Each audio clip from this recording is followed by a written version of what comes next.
You know, it may be hard to believe, but paper has actually, everybody said, oh, the computer is going to reduce the use of paper. It's actually increased hugely since the introduction of the personal computer. Turns out, what is the personal computer great at? Printing things, lots of things you don't even need. That's why we brought Roger in to show us some alternatives to printing it out to save a tree on this Earth Day 2003.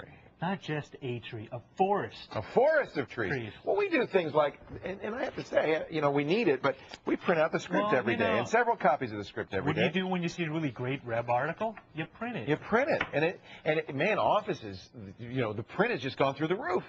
I mean, we get stacks and stacks and reams and reams. So what can we do? Well, one of a lot of things that takes up a lot of paper, believe it or not, is paying bills. Yes. I on the monthly average, pay 5 bills. They send you a bill, you write a check, you put it in another envelope, you send it back. And you stick a little sticky little piece of paper. Stamps. That's paper too. One thing is bill paying. Now, this is a service I use PayTrust, and I love it. And it's really cool. Basically, the whole idea is that a third party comes and takes care of your bill paying. So those bills go directly to them, and they charge or withdraw from your account the necessary funds. Now, in some cases, a paper bill goes to them and they scan it in. But increasingly, a lot of billers are doing electronic billing. And you may not even have to do a bill paying service. A lot of them will do it to your home through the website. American Express doesn't have to send you paper bills. And you know what's more interesting is a lot of utilities now you can actually pay with a credit card via the website. Or if you have a large national bank like Wells Fargo, Bank of America, they actually now offer that type of service. No paper bills at all. No paper. The only flip side, and Rob Darcy, one of our floor directors, mentioned is that sometimes you actually need to have the funds prior to writing they debit your account immediately. Yes, you can't do the whole, okay, I'll send the bill now, and then I'll... In 5 days, there'll be funds. Actually, PayTrust is great that way. They don't actually take the money out of your account until the bill is paid. But not only is it quicker, but you also make sure it gets paid instead of being buried in your wallet or your back pocket. I've been very happy with PayTrust because I'm terrible with that, and I've never missed a bill since. All right, electronic documents. You know, in this day and age of email, why would you send a letter? Why would you print out that nail fungus? Because not this nail fungus, but if you wanted to, you could actually create a new. Well, we will create a new message, and you can do attachments for photos, music. And one of the things that a lot of people do is, especially, I can understand if it's a certified document that you need kind of a notary stamp on it, official.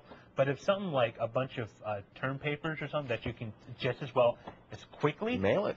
It's cheaper. You just email it. Mail you don't have to. Absolutely. And if you want an invitation, what a better way to send it to 20 or 30 people at one time than the email instead of writing out a handwritten. A lot of people are doing that. They're using Evite and sites it's like that. Again, it's quicker. You're sure to reach those people, and you won't have the whole issue of, I got enough stamps. I got to put all my change together and punch up enough stamps. Not my wife, because she only checks her mail about once every 6 months. So we've missed quite a few parties that she never even knew about until she checked her mail much later. Must check your email account. You'd think my wife would know how to check her email. No. Now, another thing that a lot of people do is, they often print a copy just because they want a copy away from hard copy, And, you can actually print, believe it or not, to a PDF. And this is actually what I do with a lot of my online receipts, is I actually print it out in the PDF file. Not only do I get an electronic document, but I actually get this is actually a product from 602, as you can see by the watermark, 602 Pro, the print pack. And basically, for 20 bucks, you get a print driver. For example, let me go to this document. Yeah, we had a caller last week ask for this, and a number of people emailed me saying 602 does a great job.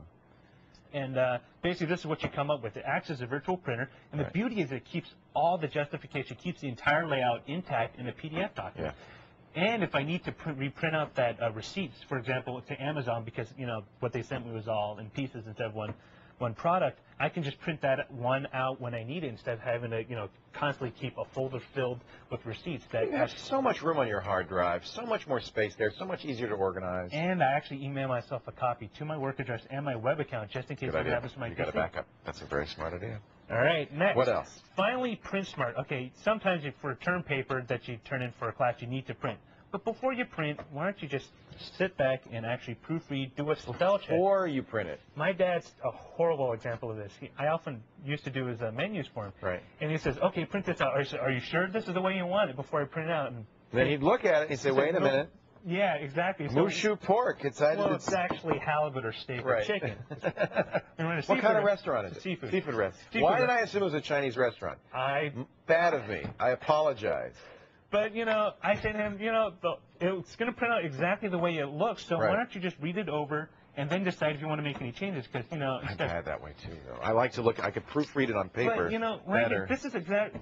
Look at that tree right there. Exactly, and this is pretty much how much we print before he decides on the final copy that he changes inevitably a week later. Dad, look on the screen. Look on the screen, and if you want, do a print preview, and it will give you a layout view. Exactly what it's going to look like. Of what it's going to look like. Exactly what it's going to look like. And then if you can, try printing on both sides of the sheet. That's I think a lot of people forget that many printers can do that. Yeah, it's a new feature, and a lot of new printers and a lot of word processors support it. So when you print, you don't necessarily need to print, for 100-page paper. You can only use 50 sheets of paper. And it saves you money because you don't need to go out to the store and buy another stack of paper. It's actually more natural when you're reading something. It's like a book. To turn the page, it's actually a better way to do it. Instead of facing a blank page at the back of it. Yeah, I think that's a great idea. By the way, don't print out Jules Verne, Journey to the Interior of the Earth in its entirety, because... No, I only printed the first 4 pages to emphasize my point. And we could do that with our scripts. Look, lots of blank pages. And, again, if you can... that's one other important thing. If you actually can show this up, is that... I want to show this particular one. Okay, go ahead. You can actually, if you can, try to, when you print, make sure that the words fill up the entire page and not have a big 3/4 worth of... Look at this. Our software wastes so much space. I mean, if you compile that, it would actually be a half less. A whole page to say, "Hey, Dave." So if you can't, it's common sense stuff, but stuff that people should probably pay more attention to. And here's one. It doesn't say anything at all. It just says "cat," and then cat will talk at that point. You can see we really are heavily scripted this program. But it's not just about saving the earth, which is the primary reason, but you save money too. I mean, do you really need to spend another $15 on a stack of paper that you could just as well? No, this stuff is very expensive, and there really is no reason to. Because in the end, it really hits you in the wall. Yeah. Wait a minute. I gotta find one to wrap up the show. Oh shoot, I had it a second ago. It says one simple line. Thanks, Roger. All right. Good job. You want to know more about how to save a few reams of paper, go to our website. The address is techtv.com/call4help. Darn, I wish I could find